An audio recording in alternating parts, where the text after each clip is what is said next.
What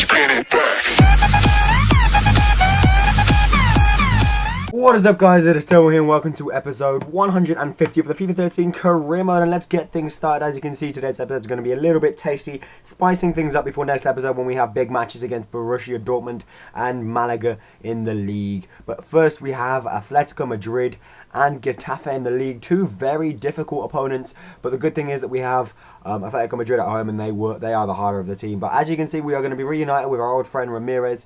Otherwise, Atletico Madrid have a good team. Torres also on the bench, Luis Gustavo in the middle, and they have some pretty good strikers as well, Torres being among them. But you know, it's Atletico Madrid. They haven't got Falcao, so they're not as good. But we have Mayuka, our own in-form striker right now. He is the in-form striker of the Liga BBVA, scoring goals left, right and centre for the last 3 and 4 games in a row, and as a nice little fake shot, and he's back to his Southampton form. As I've been saying for the last couple of episodes, he is doing what he did best at Southampton, which is just doing a fake shot and then putting the ball into the back of the net every time. But Medel loses the ball in the middle, Turan goes forward, and Welbeck has to make a tackle, but then we can break on the counter-attack, and Mayuka tried to play Perotti over the top, and maybe that's one thing that he has to work on a little bit more, is the through balls over the top. And again here, you know, the pass wasn't as good as it could have been. Nana Welbeck still managed to get on the end of it, deliver a cross in, but it wasn't ever really going to trouble Atletico Madrid's defence, especially when I think it was Navas attacking. It was very, very small on the end of that. But Welbeck again involved in play here, and a fantastic ball into Mayuka, whose header was saved by the Atletico Madrid keeper, which is just fantastic work by the keeper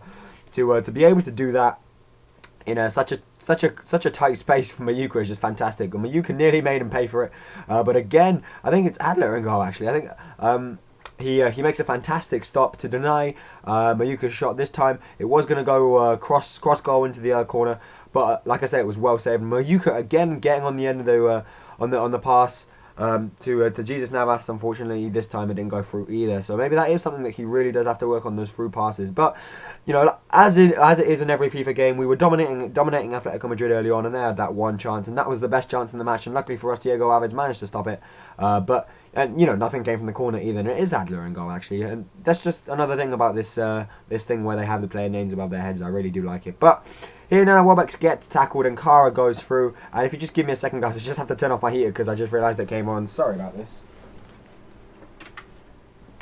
Oh, that wasn't going to be good. Hopefully you can hear me a little bit better now, because that always gets in the way when I'm doing commentaries. But here we go, Kyle Walker down this near side, giving it to Jesus Navas, who went for the first time ball to Mayuka, and Mayuka just, wow.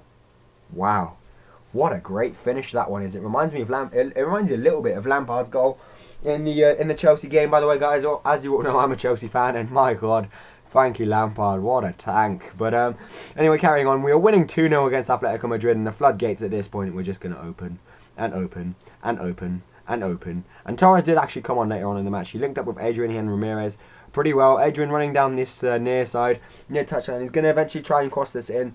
Stephen Corker does get a tackle in, but it wasn't good enough, and Ramirez wasn't able to get to the header as well as he would have wanted. But here we go. Alex Rubio came on for a couple of my players, just to keep the fitness high, you know, make sure that some important players are in the next Borussia Dortmund game. Are ready for the Borussia Dortmund game next episode, because, you know, that's really a little bit more important to me than the league at this point in time. But here are my substitutes. Campagna and Monkhouse come on for Kyle Walker and Medel. Like I say, taking some of the more needed players off, I would say. But a fantastic play by Ndoi, the substitute there, giving it to Ivan Sanchez on a plate, and suddenly Atletico Madrid are back in this match. And have I made a mistake in bringing off my my strong... Oh, sorry guys, my strong players. Well, actually no. You know, we did win 2-1 in the end, but that is a deserved win, I would say. Mayuka with a 2-goal brace to get us the win, and you know, in the end it was a good win. But the performance didn't really reflect the result. We could have won by 4 or 5 goals really. But like I said, guys, I'm not going to be accepting any international offers. Leave your opinion in the comments below, because I haven't seen any opinions on that. Leave it in the comments below. Whether I should wait for a particular national team or whether I just shouldn't do them. In my personal opinion, I would love to just concentrate on Sevilla right now. It's more important to me than all this national team rubbish, you know.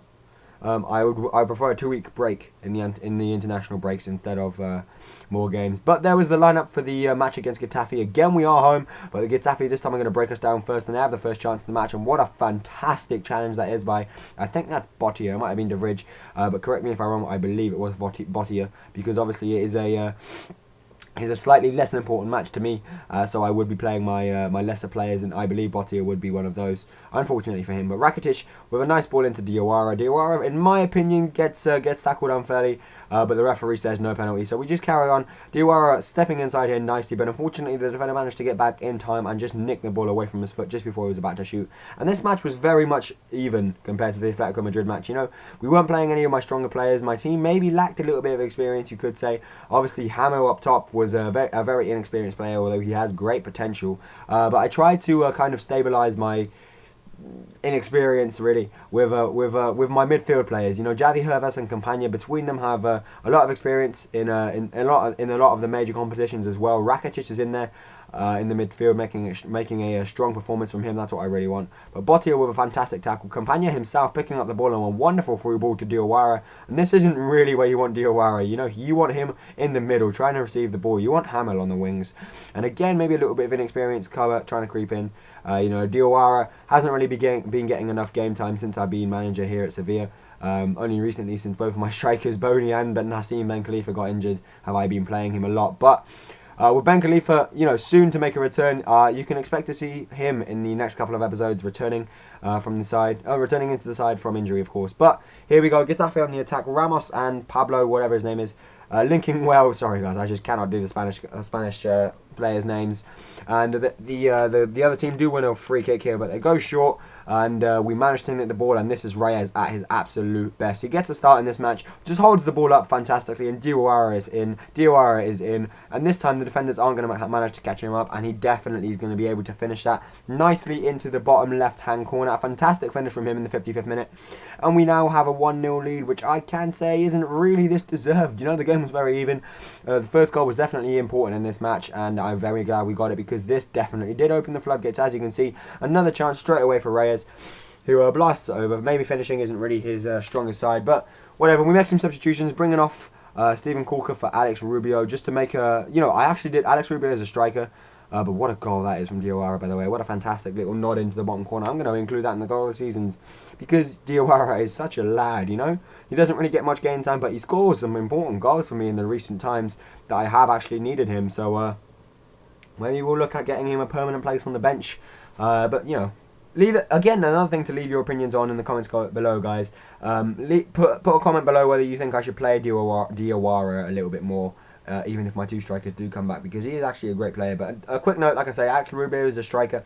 He did actually go centre-half because I wanted my centre-half to be fit for next episode, where we take on Borussia Dortmund. But Javi Hervas here isn't really the quickest on the wings. I expected the defender to catch him up, but luckily he didn't. He managed to cross it in, and Diawara should have been there for his third. Could have been there for his third. We could have had 3 goals by now, and Diawara could have been the hat-trick hero had he been in the right place at the right time. But here we go, Reyes on the ball. He is just going to whip that one in, and unfortunately, wait! It's a penalty. It's a penalty. And there's only one man to take this. You all know who's going to take this. Diawara goes left. Fantastic penalty. In the 86th minute, he completely barges the keeper out of the way to get the ball. And there's not really any need, because, you know, Diawara has earned himself a hat-trick, which is just fantastic for him and fantastic for the team. And he is going to step off and take all the applause. My man Diawara, who was actually captain for this game as well, because for some reason, I don't really choose my captain. If it was up to me, it would be Diego Alves.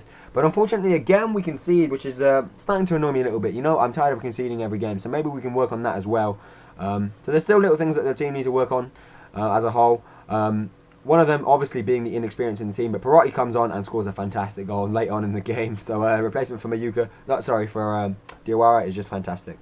Perotti himself, who is obviously going to play a large role in the next episode, but I just wanted him to get a little bit of game time in preparation for that, get a little bit of form on, and that is exactly what he managed to go out and do, which is just fantastic. So 4-1 is actually going to be the final score, as you're going to see in a minute here. I think they cross they cross our line, and then the referee blows the whistle. Here it is.